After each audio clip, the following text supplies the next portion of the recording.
This exhibition this evening, to which I have had the honour of being asked to open, I wish it so well, for it rightly endeavours to bring the achievements of this extraordinary man of great heart and humanitarian instinct and his legacy more widely into the public eye.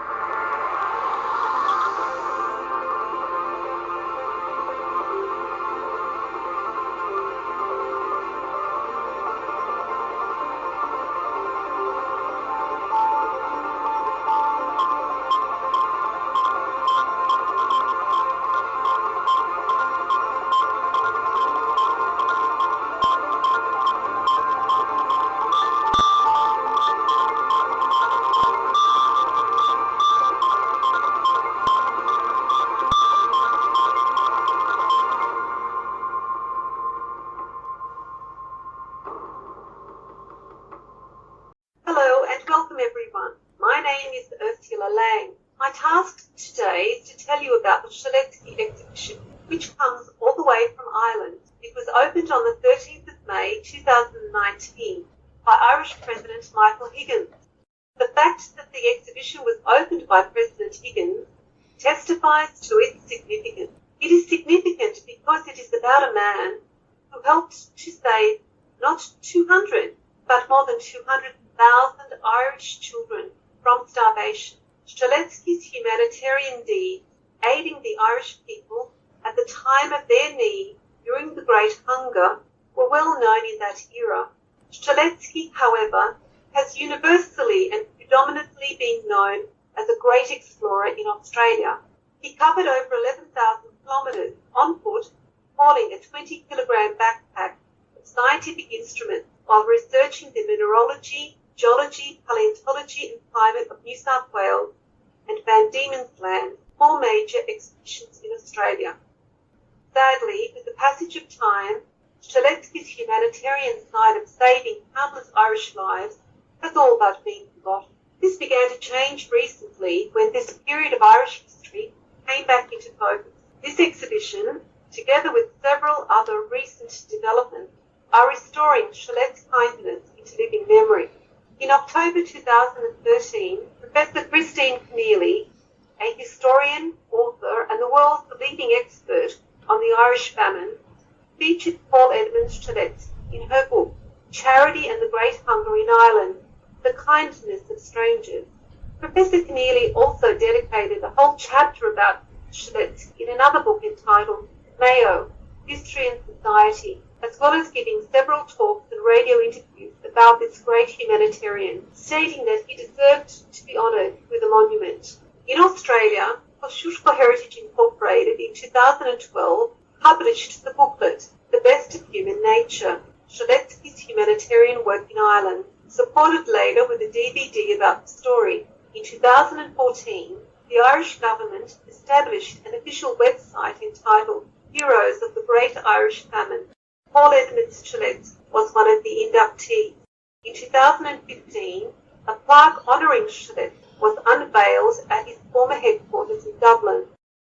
Later that year, radio producer Paul Wright, funding obtained from the Broadcasting Authority of Ireland, produced and put on air across that nation a 45-minute radio documentary entitled The Best of Human Nature, uncovering the unknown story how the Polish nobleman Paul Strzelecki helped save thousands of people. It featured interviews with Professor Keneally and a song penned by Chris Wedgbury titled The Comfort of Strangers.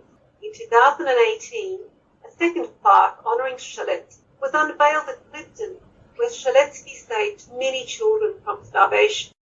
Now, here in Australia, the story continues with the presentation of the Strzelecki exhibition. It illustrates the story of how Paul Edmund Strzelecki, one of the heroes of the Great Irish Famine, brought starving children into the foreground of relief measures. When news of the Great Hunger in Ireland began to break out, Paul Edmund, who himself had experienced 22 days of starvation while exploring Gippsland, was imbued with a sense of duty. He volunteered his time and talent, free of charge and at his own expense, to the British Relief Association, the BRA, a private charity that had recently been established by a group of English nobles to help those in great need in Ireland and Scotland. Strzelecki's assistance was welcomed, and on the 22nd of January 1847, the association assigned him to provide relief to the counties of Donegal, Mayo and Sligo. Strzelecki wasted no time. He arrived in Dublin 4 days later. Traumatic memories of being orphaned awoke when he witnessed the plight of the children.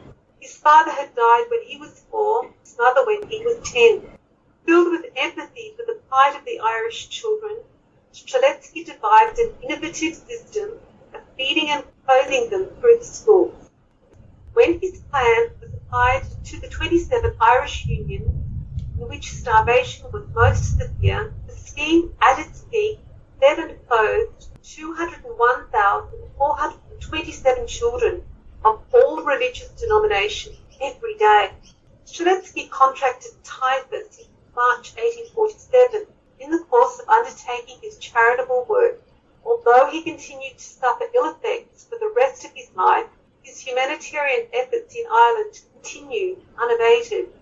Strzelecki probably survived because of his strong fitness and his condition from travelling those 11,000 kilometres on foot in Australia.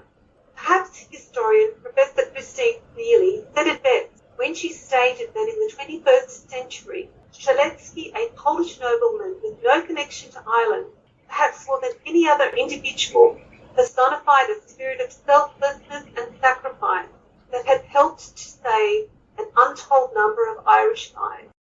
Kosciuszko Heritage Inc.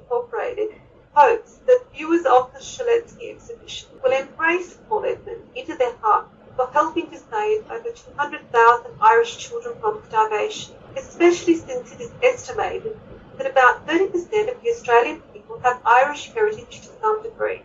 If that includes you, ask yourself, is it possible that I am living here in Australia today because of Paul Edmund Strzelecki's kindness all those years ago?